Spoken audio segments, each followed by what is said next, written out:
Ce sermon, intitulé « Le drôle d'oiseau », a été prêché par frère William Marion Branham le dimanche matin 31 mai 1964 dans le parc de maisons mobiles Pine Lawn à Prescott, Arizona, USA.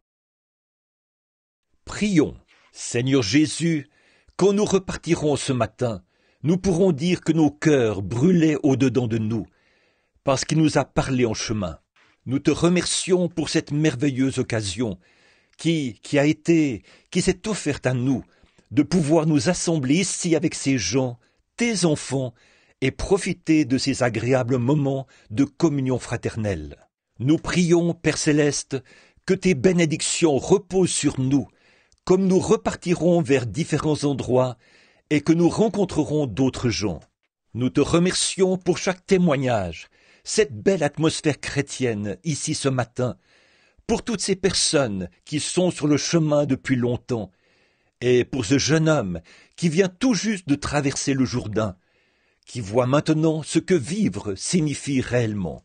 Nous pouvons tous apprécier la valeur de cela, Seigneur, sachant qu'à un certain moment, nous étions nous aussi de l'autre côté. Mais l'ancienne vie s'est terminée maintenant. C'est là-bas, en Égypte. Nous te prions maintenant de bénir notre communion ensemble, alors que nous lirons ta parole, et que nous prononcerons quelques mots fondés sur cette glorieuse parole de Dieu, à laquelle nous croyons tous. Bénis-la dans nos cœurs maintenant, afin que la réunion se poursuive. C'est au nom de Jésus-Christ que nous le demandons. Amen. Frère Léo, frère Jean et pèlerin, je considère que c'est un des grands privilèges que j'ai eus, de venir constater moi-même ce que vous avez ici, sur ces lieux. J'ai été béni en traversant le petit ruisseau, là, et en voyant ce parc de maisons mobiles. Et du temps où frère Léo produisait les bandes, un jour, je lui ai dit qu'il devait sûrement avoir dans cette vie une tâche plus importante à remplir que de produire des bandes. Produire des bandes, bien sûr, c'est quelque chose qu'il faut faire, et qui a été une bénédiction pour nous. Mais il y a quelque chose d'autre. Chacun de nous est fait pour accomplir une tâche particulière. Et de venir ici ce matin, regarder cette belle petite Jérusalem, installée ici, un petit Goshen. Je crois que c'est comme ça que j'ai appelé cet endroit quand nous sommes arrivés ce matin. Rappelez-vous, Goshen était un des lieux où ils adoraient, un des premiers lieux où ils ont dressé leur tente.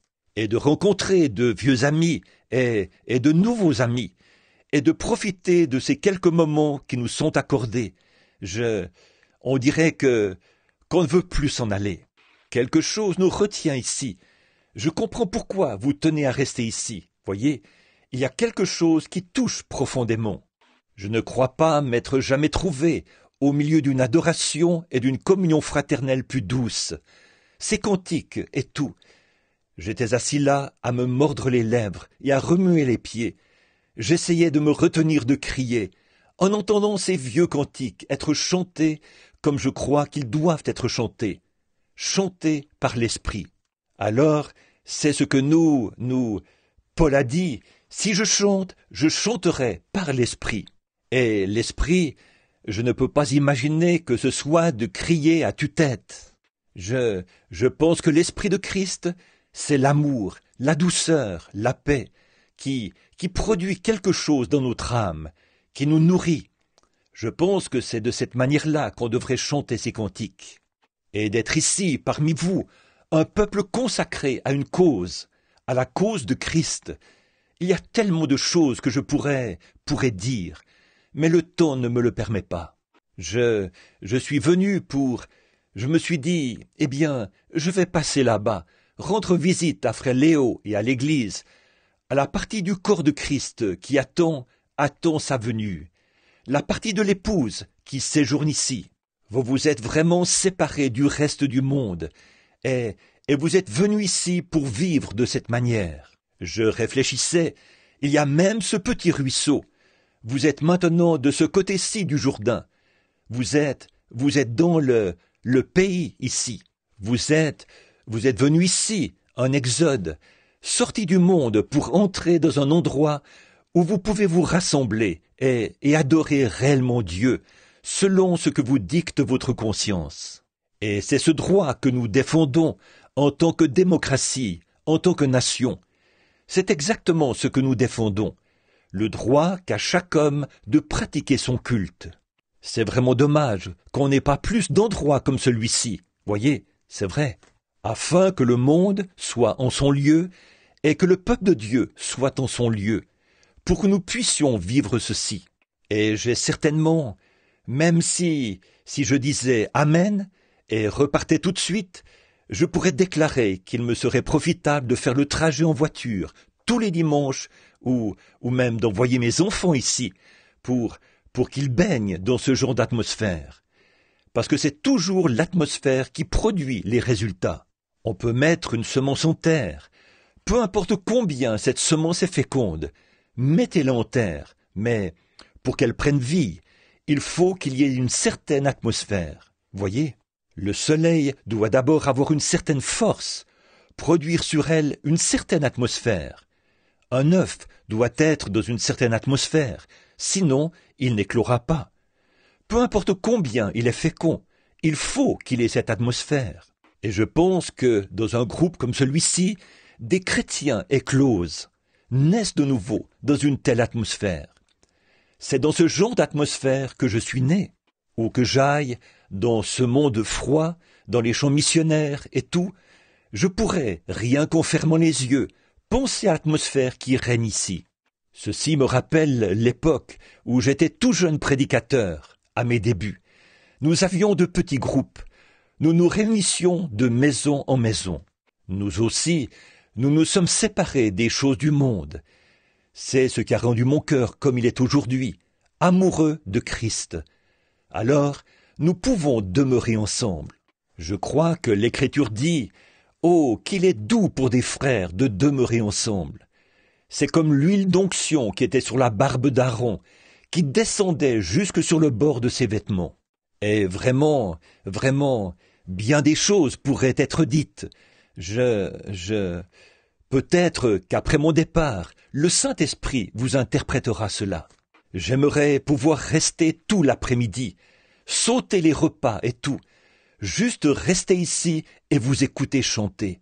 Voyez, vous écoutez chanter, parler, témoigner, c'est vraiment précieux. Ma fille reçoit son diplôme ce soir, ou en fait, c'est le service de baccalauréat ce soir, alors je dois me dépêcher de rentrer. Et je ne le savais pas que c'était le service de baccalauréat. Je ne l'ai su qu'hier soir. Je suis assez occupé, ce qui fait que je ne remarque pas ces choses. Je causais avec frère Léo et frère Jean lorsqu'ils sont venus. J'attendais impatiemment le moment où je pourrais être ici. Je me demandais comment ce serait. J'avais entendu des gens dire « Eh bien, ils ont là un beau parc de maisons mobiles. Ils sont d'un côté, le monde est de l'autre côté. De ce côté-ci, toutes les vies sont consacrées et tout. » Je me suis dit « J'aimerais voir ça. J'aimerais bien voir comment c'est réellement. » C'est une vraie bénédiction pour vous d'être ici. Je veux lire un seul verset de la Bible. Et à mon avis, seulement en lisant ce verset-là, on aura un service complet.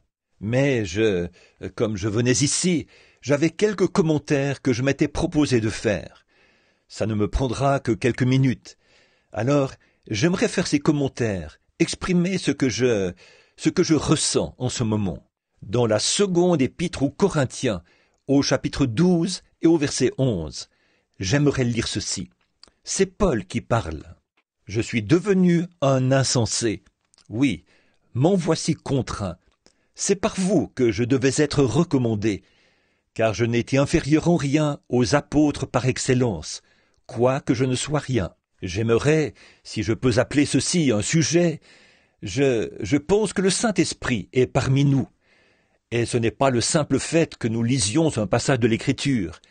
Il se nourrit de cela, et chaque parole est donnée par inspiration, et convient bien en tout temps.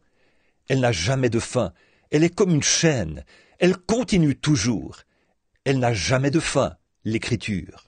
Et je réfléchissais, pendant que je lisais ceci, et que je pensais à ce petit endroit, voici ce qui m'est venu à l'esprit, ces paroles de Paul. Je suis devenu un insensé. Voyez ? Or, c'est une déclaration très étrange de la part d'un apôtre. Je suis devenu un insensé. Un insensé, en fait, c'est quelqu'un qui n'a pas toute sa tête. Alors, comment cet apôtre pouvait-il dire une chose pareille ? Je suis devenu un insensé. Et je pensais à ce groupe-ci. Sans doute qu'aux yeux des gens qui sont de l'autre côté, vous êtes devenus des insensés. Vous êtes devenus ce qu'on appelle aujourd'hui le drôle d'oiseau. Sans doute que c'est ce que les gens pensent de vous. Mais rappelez-vous que ceux qui sont de l'autre côté sont, eux aussi, de drôles d'oiseaux. Voyez ? Alors on est forcément insensé pour quelqu'un. Donc moi, je préfère être un fou de Christ. Voyez ? Je serais un...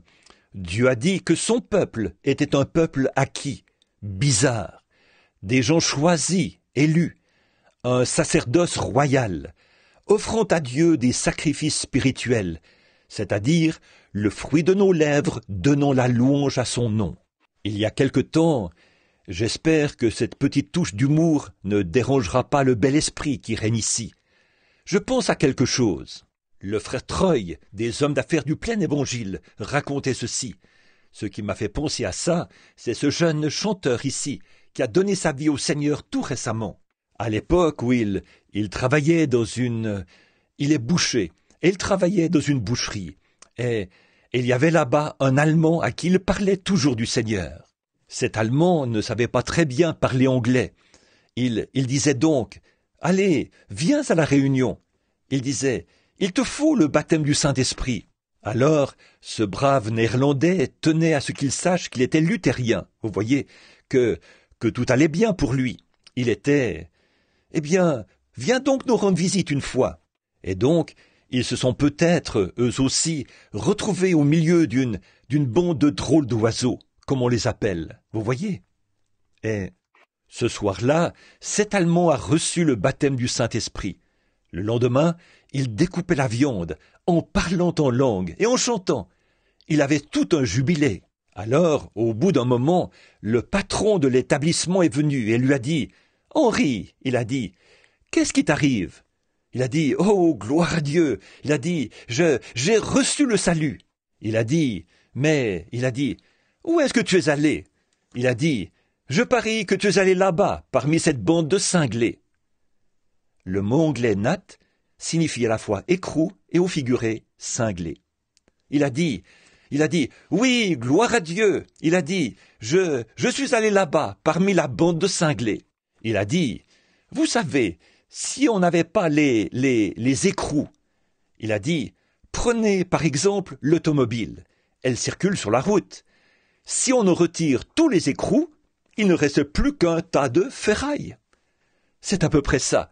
Alors, si on retire les écrous de quelque chose, en effet, ils sont indispensables pour maintenir la chose en place. Le monde se retrouve tellement chambardé et l'Église tellement vendue au système mondain et au système des dénominations et tout, qu'il faut parfois un écrou, un cinglé, pour maintenir la chose en place. C'est vrai. S'il n'y a pas ça, alors on ne l'a pas. On n'a pas d'Église. Maintenant, nous pouvons réfléchir sur ce sujet-là pendant quelques instants. Paul qui dit « Je suis devenu un insensé » ou un cinglé, seulement pour... Or, vous êtes forcément un cinglé pour quelqu'un. Vous pouvez soit être un cinglé du monde, soit être un cinglé de Christ. Un jour, en Californie, je me promenais dans la rue, et il y avait là un homme. Il avait un écriteau sur la poitrine, comme ceci, qui disait « Je suis un fou de Christ ». Et dans le dos, il avait un écriteau qui disait « Et toi, de qui es-tu le fou ?» Voyez, alors nous l'avons interrogé à ce sujet.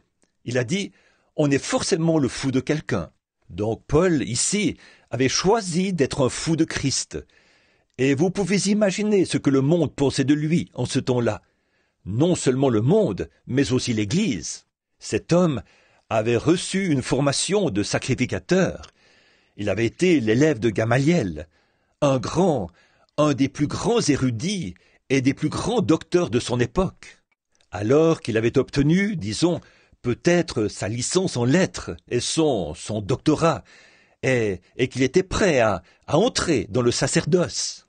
Et avec les possibilités qui allaient peut-être un jour s'offrir à ce jeune homme, rempli d'enthousiasme. Et puis, tout à coup, tout cela a changé, parce qu'il s'est passé quelque chose. Il a rencontré Christ sur le chemin de Damas. Et alors, pour le monde, il était un insensé. Et pour l'Église, il était un insensé. Pour l'Église dénominationnelle, il était réellement un insensé. C'est ce qu'il a dit là, qu'il était devenu un insensé. Il était un insensé pour ces gens-là, mais il était l'instrument que Dieu a utilisé pour maintenir l'unité de l'Église, maintenir l'unité du corps, tel qu'il était à cette époque-là. C'est pour cette cause-là qu'il était devenu un insensé. Nous pouvons imaginer Noé. Le frère vient justement de chanter à son sujet. Quand Dieu a envoyé son amour sur les ailes d'une colombe, un de mes chants préférés. J'ai toujours désiré que quelqu'un joue ça. J'avais à cœur de prêcher là-dessus. Un jour, j'ai lu une histoire au sujet de soldats qui étaient coincés. L'ennemi, les Allemands pendant la Première Guerre mondiale, les avait coincés. Et ils ont envoyé un petit pigeon porter un message. Et ça, c'est une sorte de colombe, bien sûr. C'est un type de colombe. Et quand ils ont attaché le message sur le petit pigeon, celui-ci s'est envolé dans les airs. Alors, on a envoyé une grêle de balles sur lui, parce qu'on savait ce que c'était. Cela lui a cassé la patte. Ses petites pattes pendaient, mutilées. Atteintes par les coups de feu, ses ailes avaient perdu leurs plumes. Il volait de travers et tout, dans les airs. Mais il est descendu dans le camp, là où il devait se rendre, et ils ont reçu de l'aide. Vous savez ce que je veux dire à partir d'ici. Voyez, nous aussi, un jour, nous étions dans cet état-là, vous savez.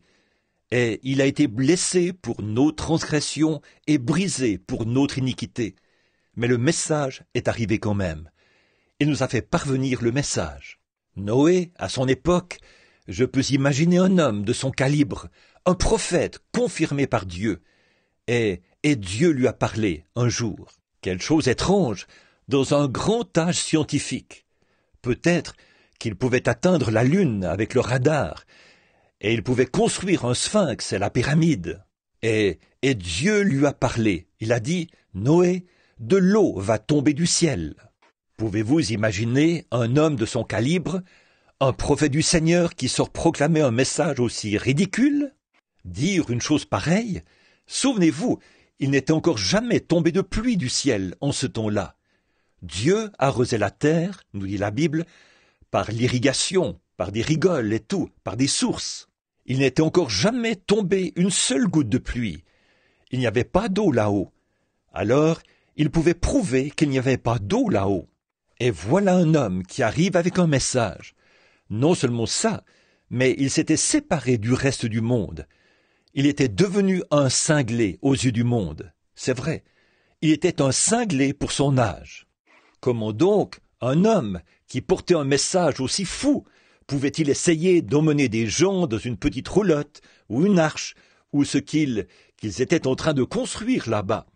Et il était un insensé, carrément. Mais qu'est-ce qu'il a fait? En agissant de la sorte, il a été le cinglé qui a sauvé l'Église qui croyait à cette époque-là. Oui, monsieur, c'est ce qui s'est produit. Il devait les faire sortir du monde. Or, il préparait là un endroit où il savait que Christ pourrait venir et où il les accepterait. Il est devenu un cinglé. Pouvez-vous imaginer Moïse, à son époque, un homme qui part affronter le grand intellectualisme? Ils avaient conquis le monde alors. Leur réalisation scientifique et leur art et tout, en réalité, dépassaient sans doute ce que nous avons aujourd'hui. Leur maîtrise des arts, leur grande dextérité en construction et tout ça, les grandes choses qu'ils avaient accomplies à cette époque-là. Alors, pouvez-vous imaginer un homme qui arrive là en déclarant qu'il a rencontré, dans un buisson ardent, un Dieu auquel eux ne croyaient même pas. Il arrive, lui qui, au départ, était un militaire, qui avait été solidement entraîné, qui connaissait toutes les manœuvres du monde militaire. Et le voilà qui arrive avec un bâton à la main, afin de faire sortir un peuple et de le délivrer d'une nation qui tenait le monde entier sous son emprise. Voyons, pour Pharaon, il était un cinglé, un point c'est tout. Il était fou. Il a dit, qu'il le fasse, allez, qu'il continue à divaguer. Il proclamera lui-même sa folie. Eh bien, alors, en fait, pour Pharaon et son grand monde scientifique, il était un drôle d'oiseau. Pour eux, il était un cinglé. Vous voyez, c'est ce qu'il était. Mais qu'est-ce qu'il a fait? Il a délivré le peuple, parce qu'il avait été envoyé par Dieu. Il faut quelque chose qui est bizarre, quelque chose qui est différent du reste du monde. Vous voyez, le monde est tellement borné, limité à ces grandes réalisations scientifiques et tout ça. Alors, quand un homme est conduit par Dieu à faire quelque chose qui est bizarre par rapport à ça, il devient un insensé. Il est fou. Mais voyez, il faut quelque chose comme ça pour maintenir la chose en place. Maintenant, considérons Élie à son époque. En ce temps-là, Akab et Israël étaient craints par toutes les nations sous le ciel, pendant le règne de ce roi Akab. Et Akab était un grand homme. C'était une grande époque, semblable à notre époque actuelle. L'Église n'était plus qu'un reflet de la mode, voyez. Le maquillage de Jézabel et la mondanité d'Akab, elle est compromis, et ils avaient renversé les autels de Dieu. Oh, qu'est-ce que ça change, pourvu que vous serviez un Dieu, voyez. Nous irons vers les idoles, vous pourrez servir n'importe quel Dieu. C'est à peu près la même chose aujourd'hui, voyez. Tout est une affaire de mode, et d'habillement, et de vêtements, et de choses du monde. Et, oh, si vous voulez faire partie de ceci, faire partie de cela, faire partie de ceci, faire partie de cela, c'est en ordre, voyez. Ça ne change rien, pourvu que vous alliez à l'église. Oui, ça change quelque chose. De quoi je fais partie, et quel Dieu je sers, et comment je le sers. Il a établi une seule manière pour moi de le servir. Il a écrit ici, dans la parole. Et c'est de cette manière que nous devons le servir, voyez. Alors oui, ça change quelque chose. Mais quand Élie est arrivé là, avec le message qu'il avait, pouvez-vous imaginer? Il est devenu un cinglé pour Pharaon, ou pour Akab. Il est devenu un vrai... Il s'était séparé.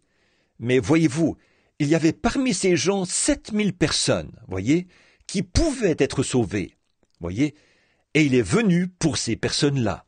Il lui a fallu devenir un cinglé aux yeux du monde pour pouvoir les atteindre. Et Noé aussi, il lui a fallu devenir un cinglé aux yeux du monde pour atteindre 8 âmes, lui inclus. Voyez, il lui a fallu devenir une drôle de personne. Amos, à l'époque où il a apporté son message et où il a prophétisé, nous voyons, quand il est arrivé à Samarie, qui avait été assimilée au monde, les femmes dans ces rues, c'était presque devenu de la prostitution. Et ces modes, c'était une Hollywood moderne. Quand ce petit inconnu, au crâne chauve, est arrivé là un matin, du haut de la montagne, il a regardé Samarie, et il l'a vu dans le péché. Et, oh, j'imagine que son cœur a presque défailli. Il avait été gardien de troupeau, c'est tout ce qu'il avait appris. Il n'était pas vraiment... Le Seigneur lui avait simplement donné ce message, et l'avait envoyé là-bas. Personne ne le parrainait. Il n'avait l'appui de personne. Mais il était conduit par Dieu à aller là-bas, à porter son message aux gens, et les appeler à échapper au jugement. Eh bien, j'imagine que, pour ce grand âge scientifique, et cet âge glamour, semblable à aujourd'hui, Amos est devenu un drôle d'oiseau. Voyez, il est devenu un insensé, Et ces gens ne voulaient rien avoir à faire avec ça. Mais pourtant, il avait l'ainsi dit le Seigneur. Voyez? Et il a délivré ceux qui pouvaient être délivrés. Jean-Baptiste, quand il a paru à son époque, ce grand monde religieux, quand il est sorti d'un désert comme celui-ci, des rochers et tout ça, du désert de Judée, il n'était pas vêtu comme un sacrificateur. Il portait peut-être les vêtements rudimentaires d'un travailleur, un vêtement drapé autour de lui. Ce n'était pas un grand docteur d'un séminaire de théologie, ou quelque chose du genre. Au contraire, il n'était qu'un homme ordinaire, capable de travailler de ses mains, quoi. Quand il est arrivé là, du désert, une peau de mouton drapée autour de lui, il avait l'ainsi dit le Seigneur, car il savait que c'était l'heure de la venue du Messie. Il pouvait parfaitement reconnaître son identité dans la parole de Dieu. Il l'a dit, car rappelez-vous, il a reconnu son identité dans Malachie, chapitre 3, voyez, comme messager précurseur de la venue du Seigneur. Il savait que cette venue était tellement proche qu'il fallait qu'il se déclare. Eh bien, les gens l'ont pris pour un barbare, un insensé, carrément, voyez, un cinglé, c'est ce que nous dirions aujourd'hui. La raison pour laquelle j'ai choisi ce mot « cinglé », qui est un terme assez direct, mais c'est un mot qui convient bien à l'emploi que je veux en faire, parce que c'est ce qu'on dirait aujourd'hui, dans le langage de la rue, un vrai cinglé. C'est comme ça que nous l'appellerions. Alors, voilà Jean-Baptiste. Il reste simplement là, dans le désert, à prêcher ses petits sermons, le long du Jourdain, en marchant de long large au bord du fleuve. Il crie « Là, l'heure est proche, sortez, séparez-vous, le Messie vient !» Eh bien, j'imagine que, pour les sacrificateurs et tous ces gens-là, il était devenu un vrai cinglé, c'est tout. Voyez, voilà ce qu'il était, un drôle d'oiseau. Et ceux qui l'ont suivi sont devenus de drôles d'oiseaux, des fous, tout simplement. Savez-vous que notre Seigneur, quand il est venu, lui aussi, on l'a déclaré fou? Voyez, il n'est pas allé dans les villes et dans leurs grandes ou ne s'est pas rallié à leurs grandes organisations et tout ça. Il appelait un peuple, il lançait un appel à sortir. Les gens religieux de son époque le considéraient comme un vrai cinglé. Tout comme Paul, à son époque, un homme qui avait pourtant reçu une solide formation et qui fait une chose pareille, qui se sépare du reste du monde et des dénominations et qui essaye d'appeler un peuple. Il a été un apôtre de l'Église des Nations. Il est notre apôtre, nous savons ça, l'apôtre de l'Église des Nations. Il a été le cinglé qui a fait sortir l'Église des Nations hors du paganisme romain et des cultes païens de cette époque-là. Martin Luther, pour l'Église catholique, il était un cinglé. Voyez, pouvez-vous imaginer un prêtre qui avait laissé tomber tous les enseignements reçus de l'Église et qui refusait de donner la communion parce que l'Église déclarait que c'était le corps de Christ. Et il savait que c'était les religieuses et tout qui avaient préparé ce pain cachère là-bas. Il savait que ce n'était pas le Christ. C'était un morceau de pain, voyez, une petite hostie sucrée. Et il savait que le vin, ce n'était pas du tout le sang littéral de Christ. Ça ne faisait que représenter ce sang. Donc, il l'a jeté par terre, parce qu'il était franchement convaincu. Il ne voulait plus rien avoir à faire avec ça, voyez. Il mettait le point final à ça. Alors, l'Église catholique a probablement dit « Oh, laissez-le, regardez, il n'a qu'un petit groupe là-bas. Il est quoi? Tout ce qu'il a là, c'est faux. Et nous sommes d'une grande Église. Voilà ce que c'est, rien qu'une futilité. Mais voyez-vous, il était le cinglé, voyez, qui maintenait la chose en place, voyez, pendant la Réforme. Il a introduit la Réforme. Et alors, après qu'il s'est organisé et que c'en est venu, et après sa mort, après que le message qu'il avait prêché était arrivé à son terme. Alors l'Église, de nouveau, s'est retrouvée tellement froide et formaliste que Dieu a suscité un autre cinglé. Oui, du nom de John Wesley. C'est exact. Eh bien, lui, il était un cinglé aux yeux de l'Église anglicane. Voyez? Mais qu'est-ce qu'il a fait? Il a sauvé le monde, l'Église qui était dans le monde, devrais-je dire. Il a sauvé l'Église qui était dans le monde. Comment ça? En devenant un cinglé. C'est vrai, il l'a sauvé. Et alors, nous voilà ensuite, après son époque, après que le grand âge de Wesley a pris fin. Ensuite, nous avons eu les baptistes avec John Smith. Après lui, il y a eu Alexandre Campbell. Et ensuite, nous avons eu Badir Robinson, les Nazaréens. Et finalement, cela s'est éloigné toujours plus de la vraie tige. Et alors, Dieu a suscité une autre bande de cinglés, les pentecôtistes. Et aux yeux des gens, ils sont devenus des cinglés. Aux yeux du monde, ils sont fous. Mais qu'est-ce qu'ils ont fait? Ils ont accompli une grande œuvre. Certainement, l'âge pentecôtiste. Maintenant, je crois que c'est maintenant l'heure où doit paraître un autre cinglé. N'êtes-vous pas de cet avis? Je pense que c'est presque... Les pentecôtistes ont fait la même chose, suivi la voie que le reste du monde a suivie. Mais l'heure est venue d'avoir un autre cinglé. Voyez? Donc, s'il nous faut nous retirer un peu de ce côté-ci du ruisseau, vous voyez ce que je veux dire? Les gens trouvent que nous sommes vraiment bizarres et étranges de nous séparer de cette manière, comme vous l'avez fait ici. Et nous ne sommes pas divisés, nous sommes un. Voyez? C'est ainsi que nous nous sommes séparés du monde. Frère Léo a été conduit à venir ici, et vous avez de jeunes enfants qui doivent être élevés. Voyez? Vous avez ici des femmes, des jeunes filles qui n'aiment pas marcher selon le train de ce monde. Vous avez ici des hommes qui sont âgés et qui prennent leur retraite. Ils désirent avoir un endroit où ils puissent s'installer et se sentir à l'aise.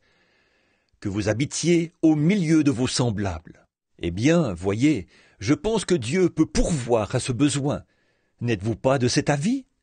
Je crois de tout mon cœur qu'il le fait.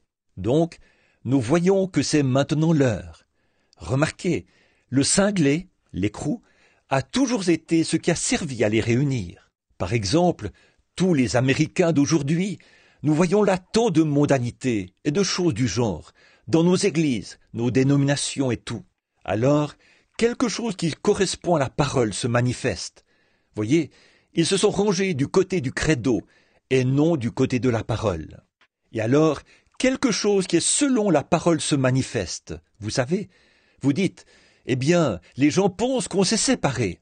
J'ai parlé à votre pasteur, ici, à notre frère Léo. Quelqu'un avait dit, eh bien, pourquoi ne pas venir vous joindre à ceci et venir vous joindre à cela? Il a dit, non. Voyez, il a renoncé à tout pour une seule chose, la parole. Voyez, la parole. Voyez? Eh bien, maintenant, regardez. Si un écrou, un cinglé, a été envoyé, il faut qu'il y ait un boulon auquel celui-ci puisse se fixer. Pas vrai? Et Dieu envoie des écrous, des cinglés. Vous croyez ça, n'est-ce pas? Voyez, je vais expliquer ça dans quelques instants. Mais je veux faire ressortir un argument. Il faut qu'il y ait un boulon, et ce boulon doit être fileté, de manière à ce que l'écrou puisse s'y fixer. Je suis si heureux d'être fileté par la parole. Je suis si heureux qu'il y ait aussi un boulon fileté comme ça. Et à quoi sert-il? À retirer l'épouse du monde, à la mettre à part, pour accomplir quelque chose de différent. Oui, mes amis, nous sommes peut-être des cinglés, des écrous, quant aux choses du monde, pour les gens du monde, mais nous retirons seulement du monde ce qui a été fileté en vue de ceci. Noé, à son époque, il avait été fileté, de même que les autres prophètes, tout au long des âges. Et les justes avaient été filetés, parce qu'il les avait envoyés. Ça servirait à quoi d'avoir un boulon ou un écrou si on n'avait pas de boulon auquel celui-ci puisse se fixer? Et ensemble, le boulon et l'écrou servent à quoi? À réunir quelque chose, voyez? Ce sont les pouvoirs attractifs de Christ qui nous retirent des choses du monde, voyez? Nous communions alors avec le grand ministère de Paul qui disait « Je suis devenu un insensé ». Donc, quand les gens vous trouvent bizarre, voyez-vous dans quelle situation vous êtes? Voyez, vous êtes devenu insensé à leurs yeux pour pouvoir être attiré par la puissance de Dieu à laquelle quelque chose à l'intérieur de vous, quelque chose dans votre cœur, vous a fileté. Ce matin, je pourrais dire, qui est méthodiste, baptiste, des assemblées pentecôtistes, ceci, cela ou autre chose? Il y en aurait de toutes sortes, des mains qui se lèveraient ici, 40, 50 personnes, voyez? Il y en aura un grand nombre, vous êtes tous différents. Mais qu'est-ce qui vous amène ici? Pourquoi êtes-vous ici? Voyez? C'est parce que vous avez été fileté pour être rattaché à quelque chose, voyez? Et quand cette chose-là fait son apparition, pour vous, cela a beaucoup de sens. Si vous essayez d'ajuster un certain filet sur un boulon, un genre de filet qui ne correspond pas, alors pour vous, ça n'a aucun sens. Voyez, ça ne s'y raccordera pas, voyez? Par contre, quand apparaît quelque chose qui correspond parfaitement, cela vous attire. Vous partez de Chicago, de la Nouvelle-Orléans, de tous les lieux dont vous venez, pour vous rendre ici, voyez? Et là, voyez, vous devenez assurément un drôle d'oiseau aux yeux du monde. Mais ne vous en faites pas pour ça, voyez? Ne vous en faites pas pour ça.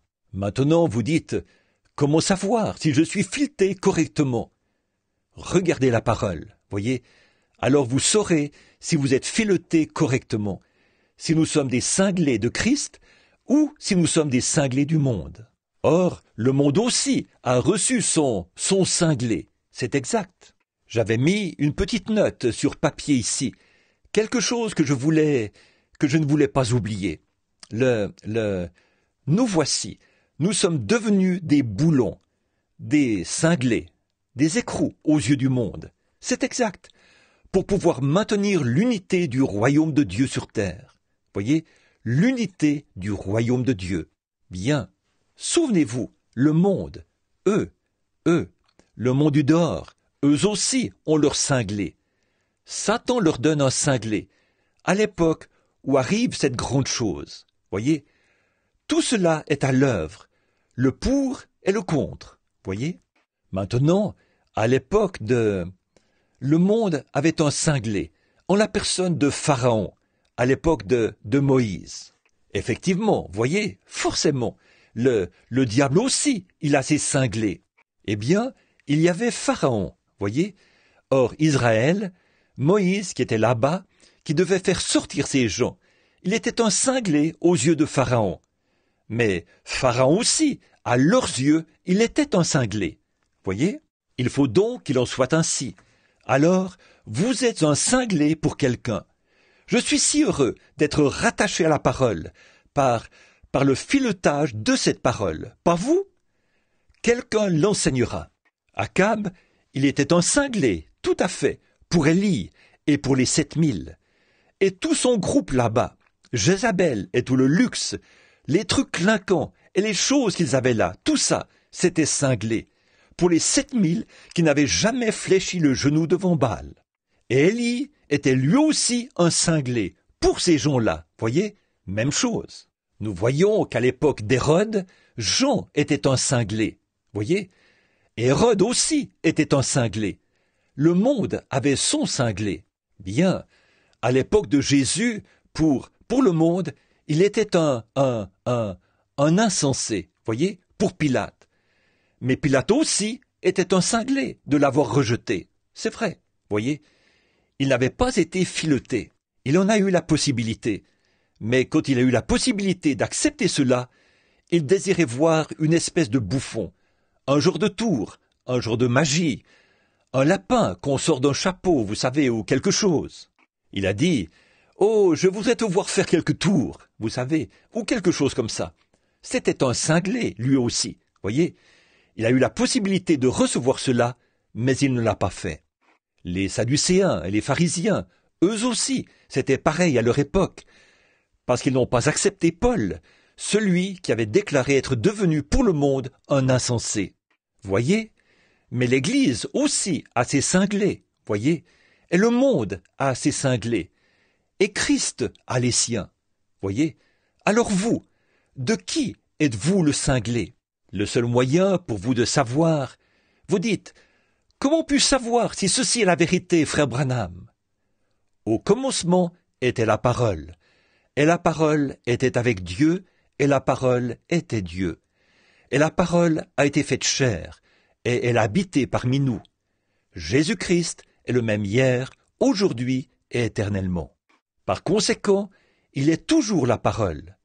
Donc, pourvu que nous soyons filetés par cela, voyez, à savoir, bien que nous soyons cinglés aux yeux du monde, si nous sommes filetés dans la parole de Christ, Christ le démontre, alors qu'il réunit, voyez, il réunit son Église, qu'il s'élève et fasse ce qu'il veut. Maintenant, Jésus, dans Matthieu 24, 24, a dit que ces deux groupes seraient tellement semblables dans les derniers jours que ça séduirait même les élus si c'était possible. Les gens, même parfois les gens de la Pentecôte, vous qui êtes sortis de la Pentecôte, voyez, quand ils se sont organisés et ont formé comme ça différents groupes, alors vous êtes sortis de cela. Voyez, la Bible dit que ça séduirait même les élus si c'était possible. Voyez, même les élus, c'est-à-dire ceux qui ont été élus pour agir ainsi. Ceux-là, voyez, le boulon. N'allez pas dire « Oh, voilà là-bas, voilà un cinglé, vous voyez ?» Vous voyez, il faut là que, quand on taille les filets dans le boulon, on doit les tailler exactement pareil dans l'écrou. Vous voyez ce que je veux dire? Il faut qu'ils correspondent. Voyez? C'est pourquoi les élus, voyez-vous, ils ne peuvent être fixés solidement à rien d'autre. Ils devront forcément venir à Christ. Voyez-vous? Ils ne peuvent se fixer à rien d'autre. Voyez? Et voilà où nous en sommes aujourd'hui. Grâce soit rendue à Dieu. Très bien. Et nous voyons que le monde aussi a son cinglé. Et vous savez, bien des choses pourraient être dites. Nous n'avons pas le temps d'exprimer tout ça, bien sûr. Mais là, je vous laisse sur la pensée suivante. J'ai remarqué ce charmant petit groupe de dames qui a chanté là, il y a quelques minutes. Oh, combien j'aimerais avoir ce chant. Voudriez-vous enregistrer ça pour moi, ces chants? Quand vous chanterez ici, que vous ferez un chant un jour ou l'autre, je vous paierai pour cet enregistrement. Voyez, j'aimerais l'avoir. Voyez, c'était vraiment beau. Cette adoration tout en douceur, comme ça. Maintenant, vous savez, il y a eu les jeunes, les femmes d'aujourd'hui, elles, les prétendues chrétiennes, les femmes qui vont à l'église. Elles voulaient avoir quelque chose qui les satisferait. Elles savaient que juste aller à l'église ne leur procurait pas ça, mais elles voulaient quand même maintenir leur témoignage, voyez? Elles voulaient garder le même témoignage. Je suis méthodiste, baptiste, je suis chrétienne, vous voyez? Elles voulaient ôter leurs vêtements, elles voulaient porter des shorts et des bikinis, ou le nom que vous donnez à ça, et tout ce qu'elles voyaient. Elles voulaient faire ces choses. Elles voulaient avoir une coupe de cheveux semblable à celle des hommes, et faire ces choses. Et donc, elles voulaient faire ça, voyez? Mais vous êtes-vous déjà demandé pourquoi ça? Jésus a dit que ces deux esprits seraient tellement proches que ça séduirait les élus. Cela doit s'accomplir, voyez? Voyez? Donc, c'est ce qu'elle voulait. Elle n'avait pas... L'être humain doit adorer. Vous devez adorer quelque chose. C'est vraiment dans votre nature d'adorer. Donc, l'être humain doit adorer quelque chose. Et alors, comme il n'y avait pas d'adoration dans leur église, Dieu a suscité pour elle un cinglé. Elvis Presley, Pat Boone. Elles maintiennent toujours leur témoignage. Elvis Presley, un pentecôtiste. Pat Boone, de l'Église du Christ. Voyez, de véritables cinglés pour accomplir les paroles de Jésus, là, que ce serait tellement proche que ça séduirait même les élus, si c'était possible. Ils continuent à maintenir cela, à chanter des cantiques le dimanche, alors que le lundi, c'est le rock'n'roll. Voyez? Pour nous, ça, c'est cinglé, voyez? Ça l'est, réellement. Bon, mais voyez-vous, il avait aussi là-bas de braves femmes qui voulaient se comporter comme des dames. Elles avaient en elles de la décence. Elles voulaient être ce que Christ veut qu'elles soient. Il leur envoie donc quelqu'un avec un message qui est insensé pour l'Église dont elles font partie. Il devient alors un cinglé. Mais voyez-vous, avec ça, on a un ajustement parfait. Quand on parle d'avoir de longs cheveux, d'avoir l'apparence d'une dame, de s'habiller comme une dame, de se comporter comme une dame. Au lieu de se tenir là, comme ces jeunes filles ce matin, j'observais une jeune fille là. Ses yeux avaient un regard céleste, vague, alors qu'elle levait les yeux, comme ça, en chantant quelque chose qui sortait de son cœur. Je les observais, ici, pendant que ces jeunes femmes chantaient. J'ai pensé, ô Dieu, mais qu'est-ce qui se passerait si une vedette de Hollywood pouvait recevoir cela dans son cœur? Elle serait exactement comme ça, voyez? Mais qu'est-ce qu'il y a? Pourquoi ont-elles suivi cette voie-là? On n'arrivera jamais à entraîner une de ces jeunes filles dans Hollywood. Même si on lui offrait 10 000 $ par jour, elle n'irait pas. Pourquoi? Elle est filetée autrement. C'est tout à fait vrai. Elle est filetée autrement. C'est vrai. On n'arriverait jamais à entraîner Léo, Jean et les autres dans une organisation. Pourquoi? Vous, ici, on n'arriverait jamais à vous entraîner dans une organisation. Pourquoi? Vous êtes fileté autrement, voyez? Donc, si vous êtes fileté, il y a nécessairement un écrou, un cinglé quelque part. Voyez? Pour maintenir cela en place. Pas vrai? Alors le tout est complet. Merci mon Dieu, comme l'a dit le brave néerlandais. Pour les cinglés, les écrous, si on les retire, on n'a plus qu'un tas de ferraille. On se retrouve avec quoi? Un tas d'idées dénominationnelles, un tas de formalisme frigide. Christ n'y tient aucune place. La parole n'y tient aucune place. Ce n'est qu'un tas de credo et tout. Donc, on se retrouve avec quoi? Si on retire l'écrou, on n'a qu'un tas de ferraille, c'est vrai. Rien d'autre que du bois à brûler. Quelque chose qui attend les flammes et les châtiments de Dieu, d'être jugé et brûlé un jour. Alors, je suis reconnaissant ce matin de cadrer parfaitement ici, voyez, où vous êtes peut-être des personnes bizarres de ce côté-ci du fleuve. Même quelques-uns de vos proches peuvent penser que vous êtes bizarres. Je sais qu'ils le pensent. J'ai reçu des lettres d'eux, voyez, où ils disent que vous êtes bizarres, que vous êtes différents.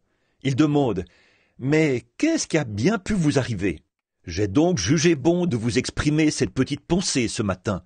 Voyez, bien sûr que vous êtes des cinglés, c'est vrai, mais je suis heureux d'en être un. Car si je ne suis pas fixé à cette parole, alors je suis de la ferraille. Voyez, je veux simplement être un cinglé de Christ. Oui, je reçois des lettres de beaucoup de vos proches.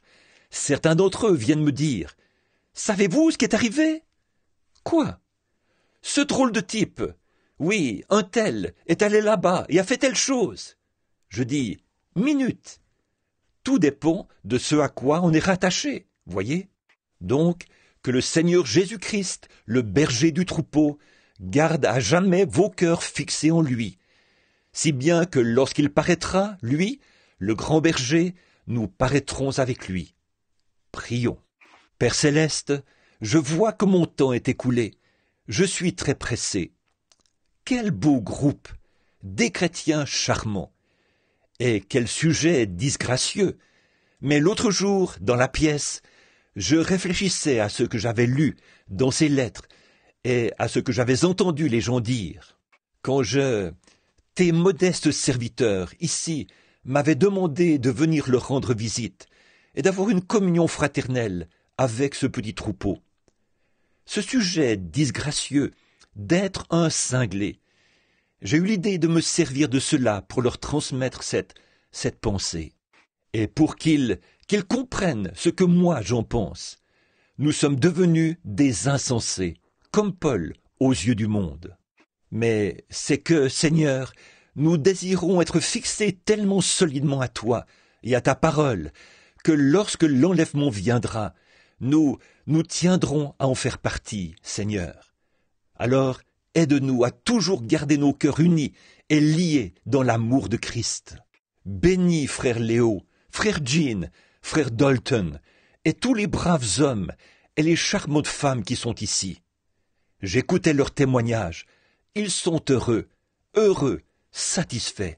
En entrant dans la pièce, là-bas, où quelqu'un est paralysé, et de voir tous les sourires. Ce n'est pas étonnant que notre frère Léo ait dit que faire un tour ici, c'est recevoir un peu de soleil. Pas étonnant, quand on voit même ces hommes qui n'ont aucun lien de parenté avec elle, rien, mais qui, simplement, parce qu'ils se soucient d'elle, ont pris une roulotte et l'ont transformée de sorte qu'elle puisse y être heureuse. Tu vois, Seigneur, le filetage fonctionne parfaitement. D'entrer dans ce foyer et de voir une personne qui pourrait vraiment être grincheuse est difficile, est désagréable, parce qu'elle ne peut pas sortir, danser et plaisanter à la façon de bien des femmes. Mais elle est heureuse d'être ici avec ses semblables, d'être ici où il y a la parole de Dieu, où cette parole peut être prêchée sans qu'on y joigne aucun credo. Ce n'est vraiment que la pure parole de Dieu pour pouvoir adorer en esprit. De venir dans un petit endroit comme ceci, une petite roulotte où nous nous réunissons, c'est l'Église. Là où 2 ou 3 sont assemblés, je suis au milieu d'eux. Nous savons que tu es ici, Seigneur, et nous t'adorons et te louons. Je te prie, ô Dieu, de garder la maladie loin d'eux. Garde l'ennemi de l'autre côté du fleuve. Que ce grand exode, qui est peut-être sous une forme restreinte, mais, Seigneur, un jour il prendra de l'extension. Et je prie, Seigneur, que dans ce petit exode, ici, tu sois avec eux, comme tu as été avec Moïse et les autres, lorsqu'ils ont traversé le Jourdain, et avec Josué, lorsqu'il est entré dans le pays promis. Je te prie de les aider, Seigneur, et de garder leur cœur véritablement fidèle à toi. Bénis-les, alors qu'ils enseigneront ta parole. Puisse-il avoir une vie longue et heureuse. Et un jour, si nous sommes ici, Seigneur, vivons sur la terre à ton retour, qu'un cri retentisse de ce côté du ruisseau, là-bas, et que l'Église monte. Accorde-le, Seigneur, parce que quelqu'un a été assez insensé aux yeux du monde pour devenir un cinglé, un écrou, afin de maintenir la chose en place, Seigneur, jusqu'à ce que tu viennes. Alors, comme Jean autrefois, à cette époque passée, comme l'ont chanté ces jeunes femmes et tout, nous nous sommes séparés. Il lui a fallu être solitaire. Mais, du fait de cela, la petite église qu'il avait rassemblée, quand il a vu Jésus, il a dit « Mon travail est maintenant terminé. Il croit, je diminue. Père, je te prie de nous garder à jamais heureux et en bonne santé. Puissions-nous nous rencontrer de nombreuses fois encore sur cette terre, t'aimer et te servir. Que tes divines bénédictions reposent sur cette réunion et sur les réunions qui suivront. Et que dans cette vie, nous menions tous une vie telle que, dans la vie à venir, nous ayons la vie éternelle, dans ce glorieux âge à venir, là-bas, dans ce glorieux règne du millénium, où nous le verrons, où nous contemplerons son visage, où nous le verrons, lui. C'est au nom de Jésus que je fais cette prière. Amen. Que Dieu vous bénisse, mon peuple. Je suis vraiment désolé, encore, d'avoir pris un sujet comme celui-là, voyez, quelque chose d'aussi disgracieux. Mais vous comprenez ce que j'ai voulu exprimer, voyez. Alors, quand on dira que vous êtes bizarre, vous savez maintenant pourquoi vous êtes bizarre, n'est-ce pas? Que Dieu te bénisse, frère Léo.